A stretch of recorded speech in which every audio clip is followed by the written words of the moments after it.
El día de hoy vamos a revisar diferentes aspectos y temas referentes al proceso de envejecimiento. Vamos a ver las teorías diferentes que existen sobre este proceso en general y cómo su presentación puede afectar, por supuesto, la calidad de vida y está relacionado a su vez con diferentes enfermedades y patologías que son de habitual consulta en la práctica clínica.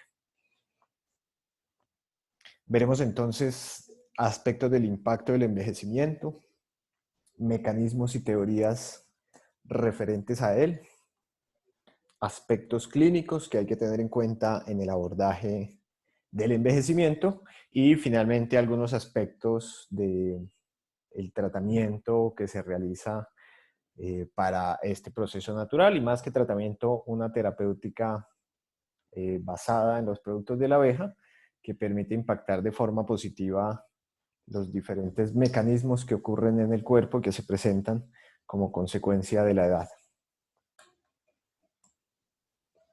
Comenzaremos entonces revisando algunos aspectos del impacto general que produce el envejecimiento en las poblaciones y por qué con el paso de los años cada vez se considera más que puede tratarse de un problema de salud pública. La población en todo el mundo, desde hace ya décadas, más de 10 décadas, ha venido de manera progresiva incrementándose. Cada vez somos más los habitantes en todo el mundo y en cada uno de los países ocurre este mismo proceso. En principio, la distribución demográfica, es decir, de los diferentes grupos etarios que podían identificarse, era más o menos como esta imagen, una pirámide relativamente perfecta con una base, es decir, una mayor cantidad de población en las edades juveniles, niños, adolescentes, y de manera progresiva iba disminuyendo la cantidad de población con más años. Sin embargo, las mejoras en general, las mejoras económicas, las mejoras en el estilo de vida, la disposición de medios tecnológicos y, por supuesto, el desarrollo de nuevos tratamientos ha ido modificando de forma significativa esta pirámide poblacional, haciendo que ocurra un incremento en la población de mayor edad. Aquí podemos apreciar la pirámide poblacional de Colombia, en donde se puede ver que en las primeras etapas de la vida cada vez hay menos población, en comparación, por ejemplo, como era la pirámide poblacional perfecta, y comienza a abultarse una mayor cantidad de población en el rango de los adultos jóvenes y cada vez más en los adultos mayores. Acá tenemos la pirámide poblacional de Bolivia, por ejemplo, donde todavía no ha ocurrido este proceso de transición demográfica, como se le conoce, y aún la pirámide, digamos, continúa teniendo esta forma, diferente a lo que veíamos hace un poco con la pirámide poblacional de la población colombiana. Entre más población envejecida exista en un territorio, pues mayores son también los retos que podrían ocurrir como consecuencia de la atención de las diferentes enfermedades que son de habitual diagnóstico en personas de más de 40 años. Esta es la pirámide poblacional de Europa Occidental, donde es todavía más manifiesto ese proceso de transición epidemiológica, menores poblaciones en edades jóvenes y cada vez una mayor población envejecida. Proyecciones hacia el 2050 que muestran una caída de la tasa de natalidad y un incremento de la mortalidad. Eso en términos generales, la disminución de la tasa de natalidad es lo que explica la inversión de la pirámide demográfica, haciéndose normal que sea cada vez mayor la población de más de 30 y 40 años y menor la población joven. Eso no solamente implica retos en términos de la atención de los pacientes, sino también retos importantes en términos de toda la seguridad social, incluso para los sistemas de pensión. Estimativo de la población mundial cada vez será mayor, proyectada hasta el 2100. Habrá muchas más personas y por lo tanto habrá también mucha más población enferma, teniendo en cuenta que la expectativa de vida incrementará con el tiempo y eso facilitará la concentración de personas con edades susceptibles a ciertas enfermedades que merecen importante atención. Todo esto es importante tenerlo en cuenta, dado que cada vez en la práctica médica cotidiana será muy frecuente atender personas en proceso de envejecimiento y por eso es importante comprender este proceso y ver de qué manera se puede impactar de forma positiva el riesgo de enfermedades y la calidad de vida para mejorarla, mejorar los desenlaces en términos generales para toda la población. Así será la distribución en todo el mundo hacia el 2050 de los diferentes rangos de edad, haciéndose manifiesto esto que veníamos hablando de una mayor proporción de hombres y mujeres mayores de 40 años, es decir, de personas que se encuentran en pleno proceso de envejecimiento. Y este proceso va a ocurrir con una mayor intensidad en países como los nuestros, es decir, países que se encuentran en vías de desarrollo. Y son precisamente los países que tendrán un mayor impacto derivado de este proceso de transición demográfica y epidemiológica. Y no siempre todos los sistemas de salud están preparados para atender de manera adecuada este tipo de pacientes con consideraciones y necesidades propias y particulares de su grupo de edad. Definir el envejecimiento siempre ha sido todo un reto, no es fácil. Por ejemplo, existen guías clínicas que definen el envejecimiento como todas las personas de más de 45 años. Y existen definiciones del envejecimiento también desde diferentes teorías, bien sean evolutivas o biológicas. Una de ellas indica que el envejecimiento es un deterioro persistente en los componentes o sistemas que tiene, que tiene el cuerpo y ese deterioro le impide retomar su estado fisiológico natural. También se ha definido el envejecimiento como el deterioro progresivo de las funciones fisiológicas que dirigen a un incremento de la mortalidad dependiente de la edad. En efecto, entre más edad se tiene, mayor es la probabilidad de morir de cualquier causa. Y la OMS ha definido el envejecimiento como el proceso de desarrollo y mantenimiento de las capacidades funcionales que permiten el bienestar en una edad avanzada. Finalmente, tenemos ya un concepto sobre la definición del envejecimiento, que es la edad cronológica, es decir, los años que han pasado desde el momento del nacimiento, pero ya veremos que también existe otra edad biológica que es dependiente de los sistemas corporales. Entonces sabemos que hay también durante el envejecimiento una capacidad de adaptación. Evidentemente el cuerpo modifica su funcionamiento para servir y enfrentar los diferentes retos que supone la modificación en su fisiología. Es importante que el envejecimiento permita mantener el funcionamiento normal del cuerpo, y pongo normal entre comillas porque definir la normalidad es muy difícil, pero podríamos indicar dos eventos importantes que al menos permiten ejemplificar un decline de ese funcionamiento normal. Uno de ellos es la reproducción.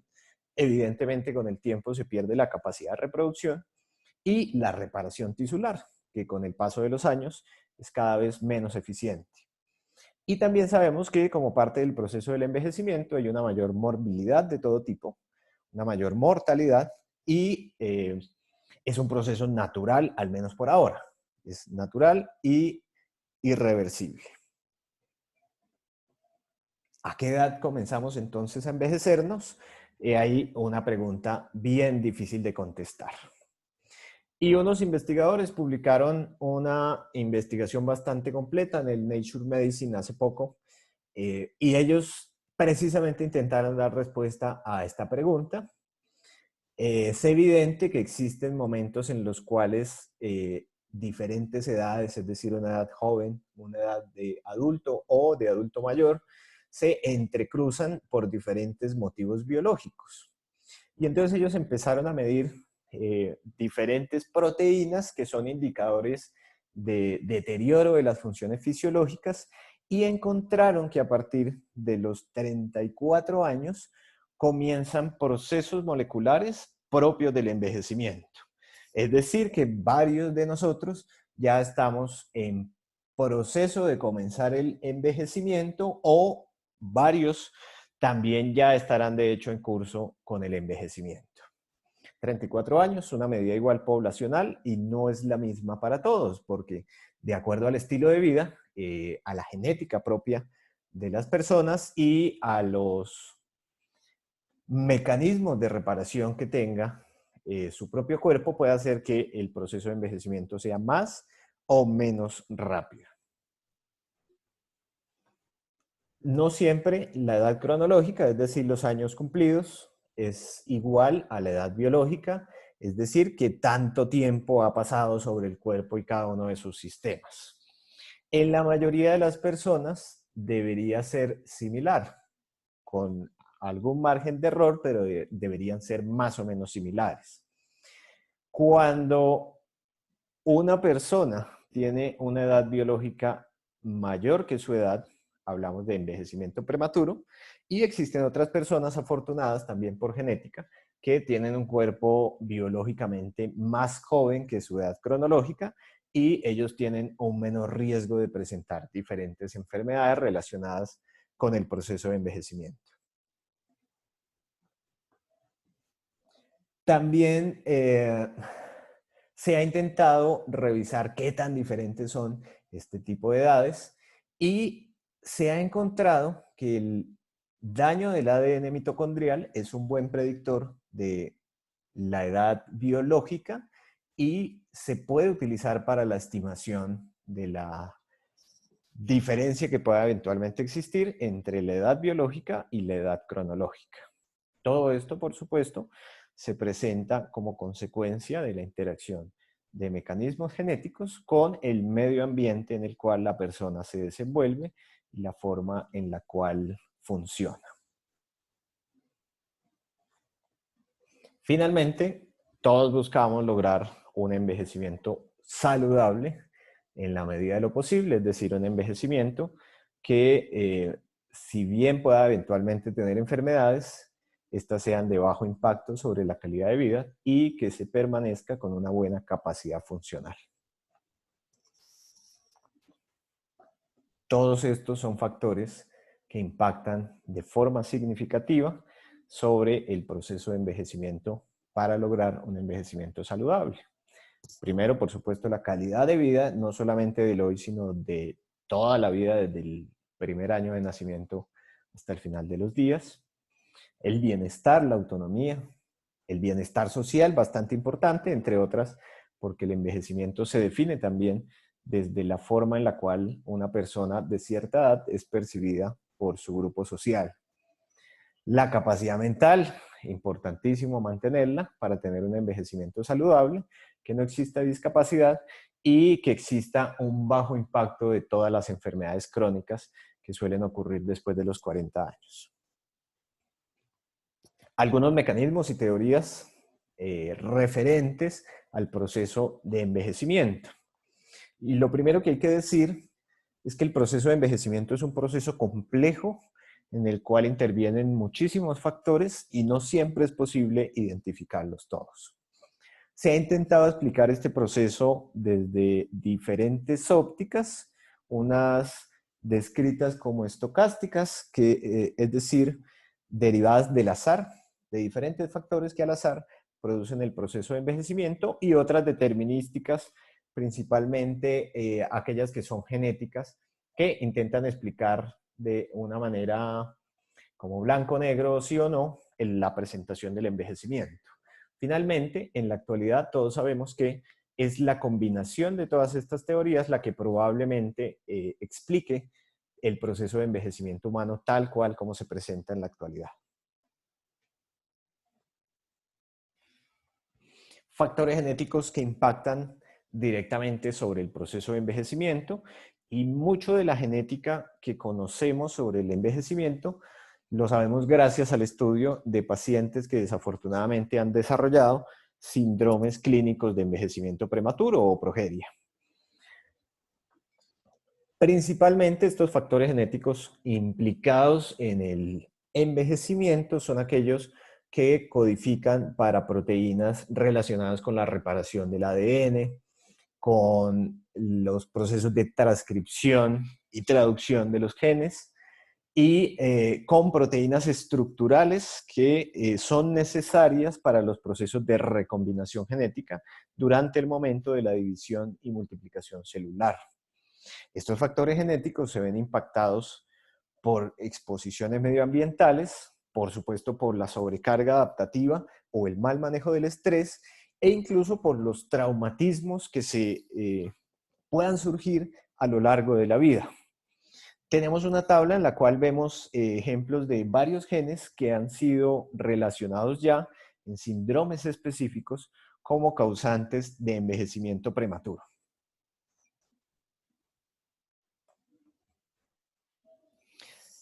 También el daño de la información genética del ADN y el acortamiento de los telómeros es un proceso claramente definitivo en el proceso de envejecimiento. Con el paso de los años y con la exposición a diferentes agentes que producen daño del ADN, se presentan acumulaciones de mutaciones que pueden o bien prolongar la vida celular, como ocurre en el caso del cáncer, o acortar la vida celular, como ocurre en el proceso del envejecimiento normal.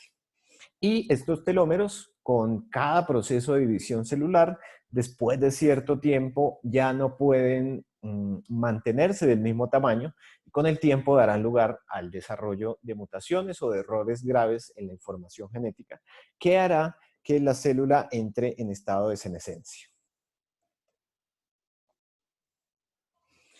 Una gráfica que muestra cómo con el paso de los años es cada vez menor el tamaño de los telómeros. Con cada año que pasa, entre los 50 y los 60, por ejemplo, es evidente que el tamaño de los telómeros se reduce de manera significativa, y el riesgo de mortalidad por cualquier tipo de causa se incrementa de forma significativa con un menor tamaño de los telómeros.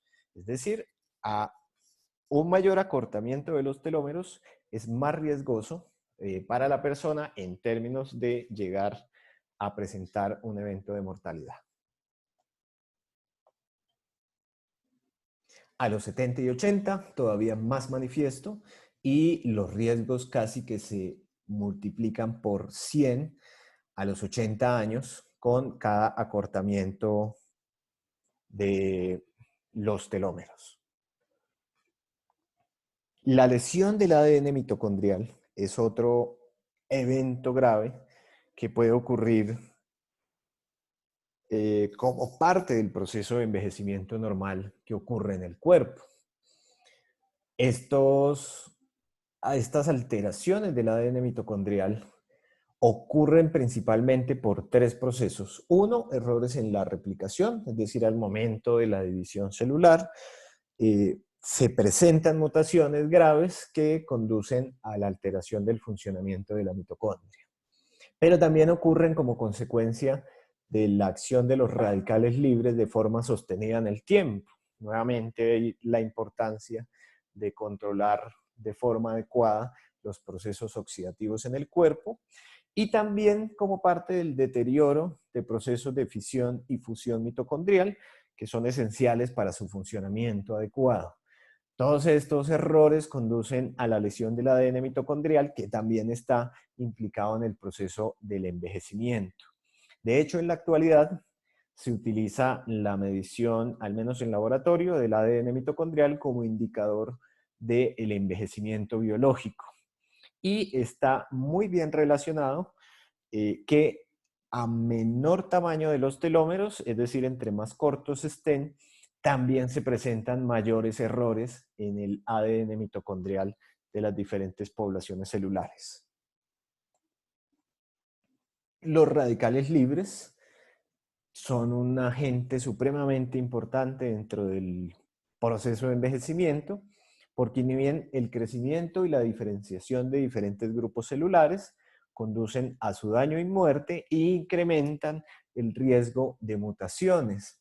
Además de eso, las especies de oxígeno reactivas, los radicales libres, están implicados en daños estructurales directos sobre las proteínas de membrana en las células, sobre alteraciones en la actividad genética y, por ejemplo, los radicales libres conducen a la activación sostenida del factor nuclear kappa beta, implicado en todas las enfermedades crónicas y degenerativas, como ya lo hemos visto en varias sesiones previas.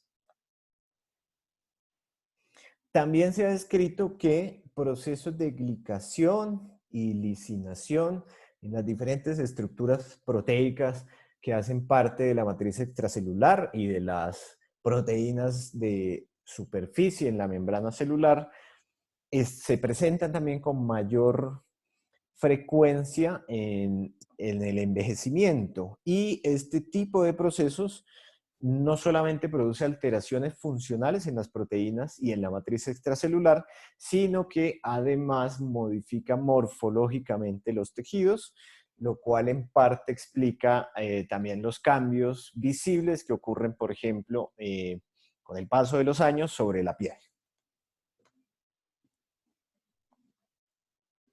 El sistema inmunológico también ha sido implicado como parte activa dentro del proceso de envejecimiento. Parece ser que existen genes de reloj biológico que marcan un tiempo en las células del sistema inmunológico, facilitando que con el paso de los años ocurra la involución del timo, existan diferenciaciones erradas de los diferentes linfocitos T y linfocitos B, existe una disminución del repertorio de células del sistema inmunológico y sus proteínas de superficie comienzan a sufrir procesos de glicosilación que afectan de manera significativa su funcionamiento natural. Y eso con el tiempo produce el desarrollo de una gran cantidad de células del sistema inmunológico que en realidad están en estado de senescencia, es decir, que no tienen ningún tipo de función adecuada, pero que sí liberan diferentes mediadores, especialmente mediadores de la inflamación, que afectan de forma significativa además a otros tejidos. Eso explica por qué en personas con enfermedades crónicas que tienen más de 50 años, es común estados de hiperactivación inflamatoria en el cuerpo y de ahí la importancia de intervenir directamente sobre este proceso fisiopatológico. Y la senescencia celular ocurre en diferentes poblaciones, casi que en todos los órganos como consecuencia de la hiperactivación del factor nuclear kappa beta. Y estas células senescentes, a su vez, expresan grandes cantidades de ese factor, lo cual altera su función, liberan citoquinas proinflamatorias que a su vez afectan a las demás poblaciones celulares que se encuentran alrededor de ellas. Se produce una disregulación de los factores de crecimiento, lo cual conduce y altera los procesos de reparación tisular, y hay una gran liberación desde estas células de proteinasas que destruyen y degradan la matriz extracelular. Es decir, hay un cambio no solamente en la célula, sino además en todo su entorno, lo cual agrava el asunto y destruye aún más las funciones particulares que tienen las diferentes poblaciones celulares. Existen también mecanismos epigenéticos propios del proceso de envejecimiento, por alteraciones en las estructuras del ADN, principalmente debidas a procesos de metilación, y hay una remodelación de la forma en la cual se empaqueta la información genética dentro del núcleo, lo cual con el tiempo conduce a errores en la transcripción de los diferentes genes. Podemos apreciar al lado derecho de la diapositiva una imagen en la cual se muestra cómo la alteración de la laminina A, que es una proteína que se encarga de regular la estructura del ADN en el núcleo, se altera de forma significativa con el paso de los años. Esta está supremamente implicada en el proceso de envejecimiento. Y también existen teorías evolutivas del envejecimiento. Una de ellas indican que los genes del envejecimiento no son sometidos a procesos de selección natural, dado que este envejecimiento se presenta después del periodo reproductivo y por lo tanto su presentación no representa un riesgo para la especie. Y estas mismas teorías evolutivas indican que el cambio en el balance entre supervivencia y reproducción es lo que ha llevado a los procesos de envejecimiento. Igual es importante recordar, por ejemplo, que hace 2000 años, por ejemplo, la expectativa de vida no era más allá de los 30 años de edad.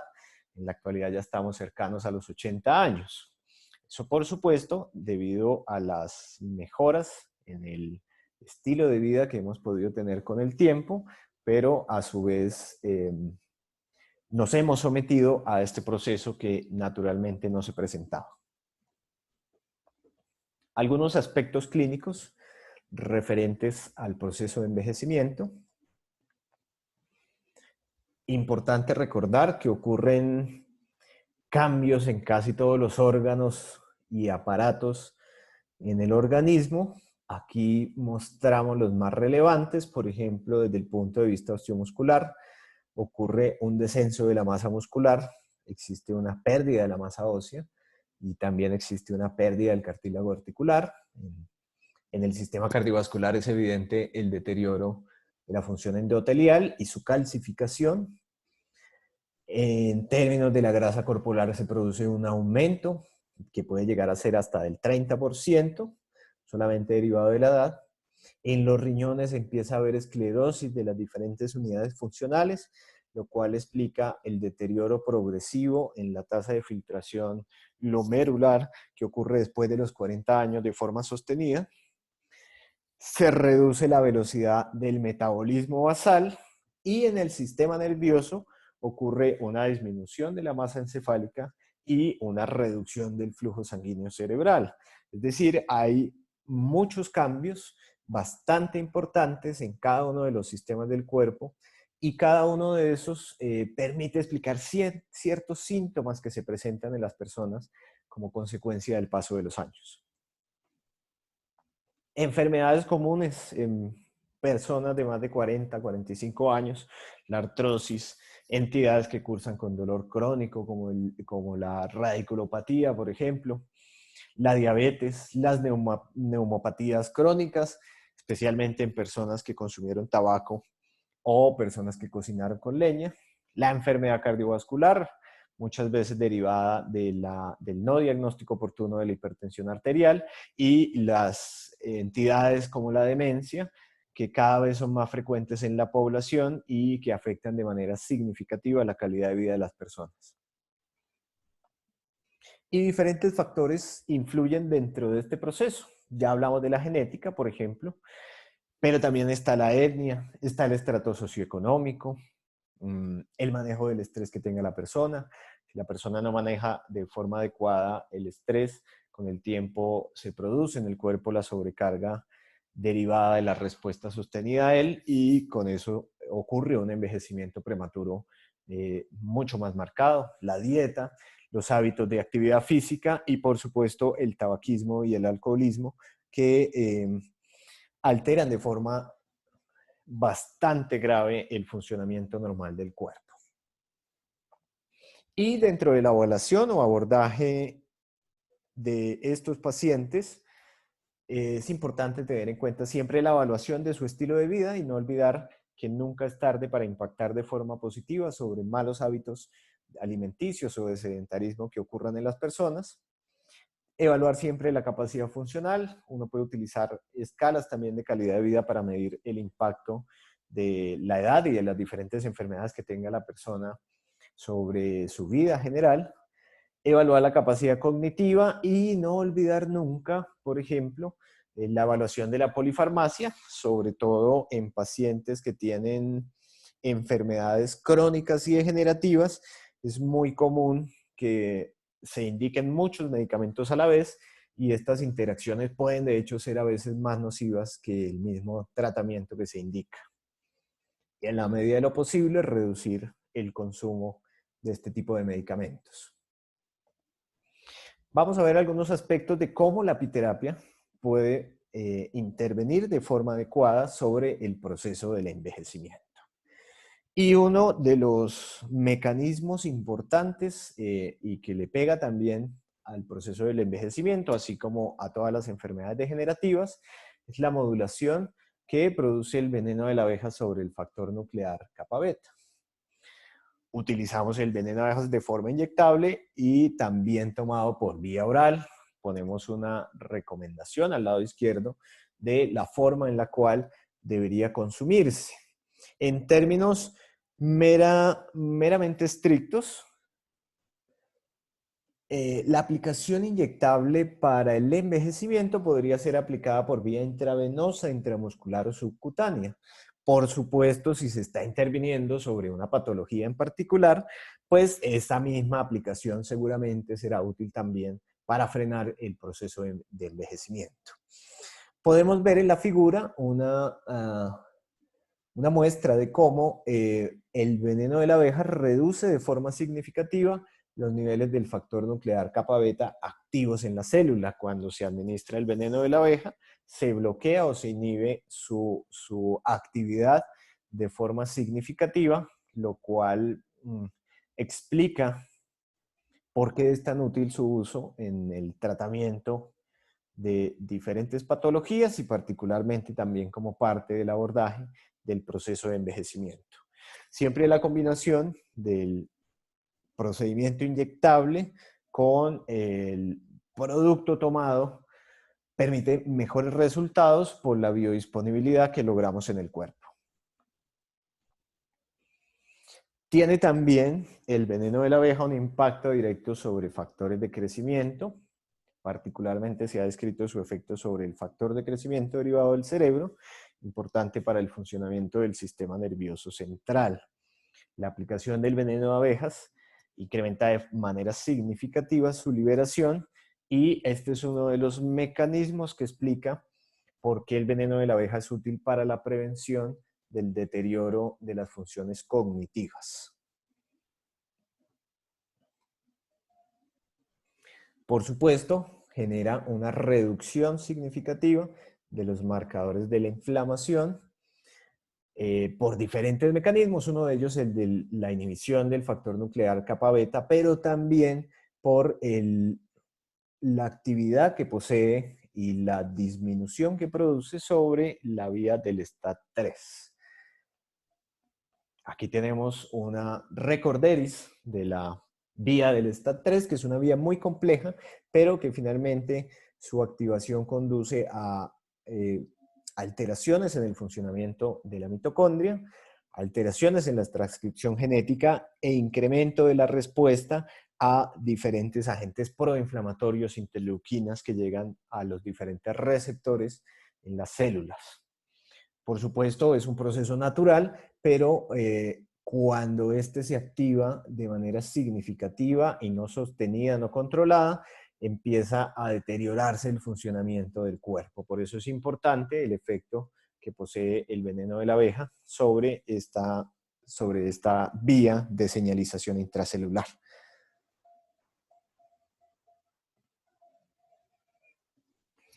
El veneno de la abeja también previene de forma significativa el daño que se produce sobre el ADN Igualmente, aplicado inyectable y oral, que permite un buen complemento, entre otras teniendo en cuenta que sugerimos la aplicación inyectable cada 7 o 15 días.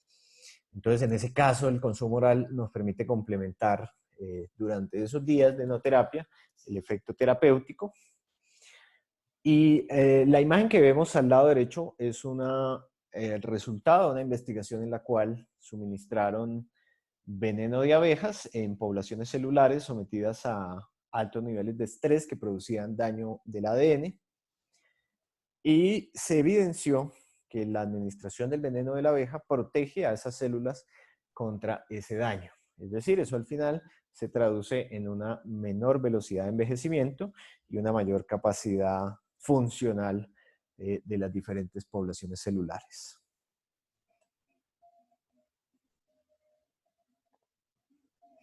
El propóleo, consumido por vía oral, es también útil en la prevención del daño del ADN. Este se puede suministrar bien sea como extracto etanólico o bien sea como combinación de miel con propóleo. La dosis de 10 mililitros día es una dosis para el extracto etanólico y la dosis de 15 gramos día es una dosis para la combinación de miel con propóleo. Podemos ver en la figura del lado derecho de la presentación cómo el suministro continuo del propóleo reduce el daño del ADN que se produce en modelos animales. Y lo reduce de forma significativa, es decir, hasta este punto tenemos dos productos ya útiles en la prevención del daño del ADN, que son el veneno de abejas y el propóleo. El veneno de la abeja induce también la producción de colágeno, bastante útil, por ejemplo, en el manejo de las líneas de expresión o del envejecimiento que se percibe sobre la piel. Este se aplica perilesional o cercano al sitio en el cual se desea inducir la producción de colágeno. Podemos ver cómo la administración del veneno de la abeja incrementa de manera significativa la expresión de colágeno, y este efecto es sostenido con el paso del tiempo. El propóleo contribuye a inhibir los procesos de glicación inadecuados en las diferentes estructuras proteicas de las superficies de las células, incluso intracelular. Nuevamente lo podemos utilizar como extracto etanólico o la combinación de la miel con propóleo como parte del tratamiento. Podemos apreciar que la administración del propóleo reduce de forma significativa los indicadores de glicación de las proteínas, de glicación inadecuada, y eso a la final se va a ver reflejado en una mejor eficiencia del funcionamiento celular y una menor velocidad del proceso de envejecimiento. También existen productos de la abeja que protegen la función de las mitocondrias, y hablamos particularmente de la miel de abejas.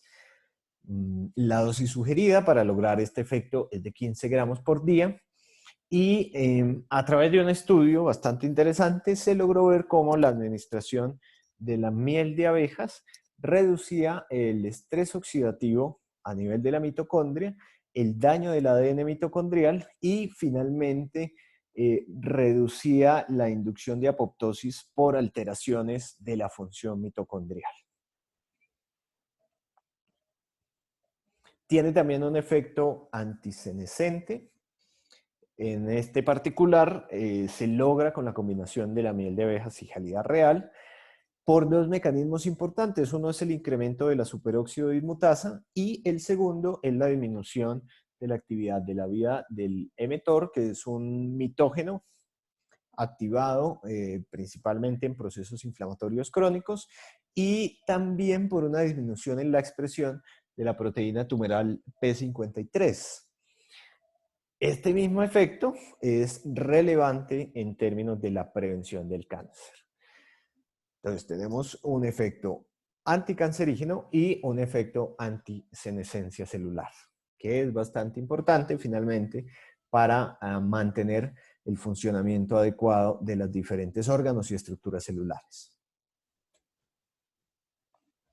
Y el polen y el extracto de polen tienen un efecto importante sobre el proceso de acortamiento de los telómeros, el consumo regular, y este sí, para que el efecto sea manifiesto se requiere un consumo a continuo y a lo largo del paso de la vida de las personas. Se evidencia que las personas que lo consumen tienen una menor velocidad de acortamiento de los telómeros en comparación con las personas que no lo consumen.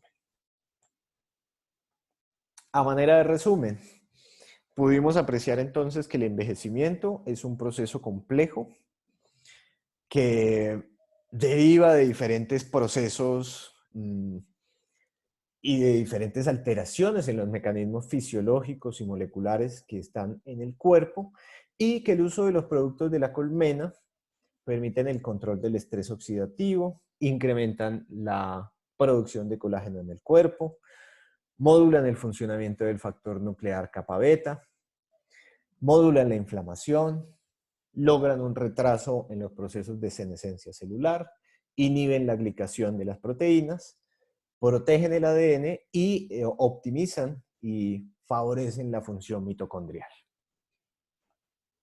Muchas gracias por su atención.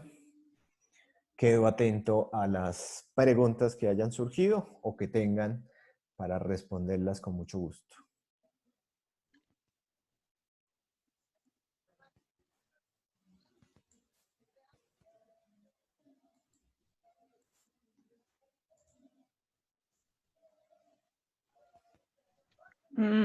Buenas noches, doctor.